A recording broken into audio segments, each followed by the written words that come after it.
National Herald ಪಿತೂರಿ ಅಂತ ಇವತ್ತು ರಾಜ್ಯದ ನಾನಾ ಭಾಗದಲ್ಲಿ ಪ್ರತಿಭಟನೆಯನ್ನು ಮಾಡಿದ್ರು. ಅದೇ ರೀತಿಯಲ್ಲಿ ಶಿವಮೊಗ್ಗದಲ್ಲೂ ಕೂಡ ಕಾಂಗ್ರೆಸ್ ಪ್ರತಿಭಟನೆಯನ್ನು ಮಾಡಿದ್ರು. ಆ ಸಂದರ್ಭದಲ್ಲಿ ಖದೀಮರು ತಮ್ಮ ಕೈ ಚಳಕವನ್ನು ತೋರಿದ್ದಾರೆ. ಶಿವಮೊಗ್ಗದಲ್ಲಿ ಕಾಂಗ್ರೆಸ್ ಪ್ರತಿಭಟನೆ ವೇಳೆ ಖದೀಮರು ತಮ್ಮ ಕೈ ಚಳಕವನ್ನು ತೋರಿಸಿದ್ರು. ಮಹಿಳಾ ಪೊಲೀಸ್ ಮಾಂಗಲ್ಯಕ್ಕೆ ಖದೀಮರು ಕೈ ಹಾಕಿದ್ದಾರೆ. ಎಎಸ್ಐ ಅಮೃತಾಬಾಯಿ 60 ಗ್ರಾಂ ಚಿನ್ನದ ಸರವನ್ನು ಖದೀಮರು ಎಗರಿಸಿದ್ದಾರೆ. 7.50 ಲಕ್ಷ ರೂಪಾಯಿ ಮೌಲ್ಯದ ಚಿನ್ನದ ಸರವನ್ನು ಎಎಸ್ಐ ಕಳ್ಕೊಂಡೀಗ ಕಣ್ಣೀರು ಹಾಕ್ತಾ ಇದ್ದಾರೆ. ಕೋಟೆ ಪೊಲೀಸ್ ಠಾಣೆಯ ಎಎಸ್ಐ ಆಗಿರುವಂತಹ ಅಮೃತಾಬಾಯಿ ಇತ್ತೀಚೆಗಷ್ಟೇ ಚಿನ್ನದ ಸರವನ್ನು ಮಹಿಳಾ ಅಧಿಕಾರಿ ಕದ್ದಿದ್ರು. ಇವತ್ತು ಆರಕ್ಷಕರಿಗೆ ರಕ್ಷಣೆ ಇಲ್ಲ. ಆರಕ್ಷಕರದೇ ಚಿನ್ನದ ಸರವನ್ನು ಕದ್ಕೊಂಡು ಹೋಗ್ತಾ ಇದ್ದಾರೆ ಅಂದರೆ ಪಾಪ ಅವ್ರು ಯಾರ ಹತ್ರ ತಮ್ಮ ಕಷ್ಟವನ್ನು ಹೇಳ್ಕೋಬೇಕು? ಕಣ್ಣೀರು ಹಾಕ್ತಾ ಇದ್ದಾರೆ. ನೋಡಿ ಪ್ರತಿಭಟನೆಯಲ್ಲಿ ಪೊಲೀಸ್ನವ್ರನ್ನ ನೇಮಿಸಿರ್ತಾರೆ. ಪಾಪ ಇವತ್ತಿನ ರೇಟಲ್ಲಿ ಅರ್ಥ ಮಾಡ್ಕೊಳ್ಳಿ.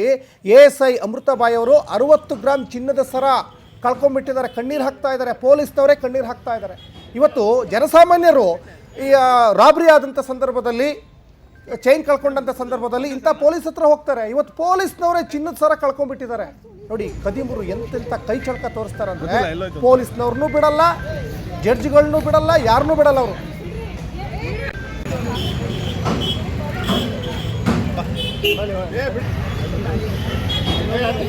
ಇಲ್ಲ ಬಿಟ್ಟೆ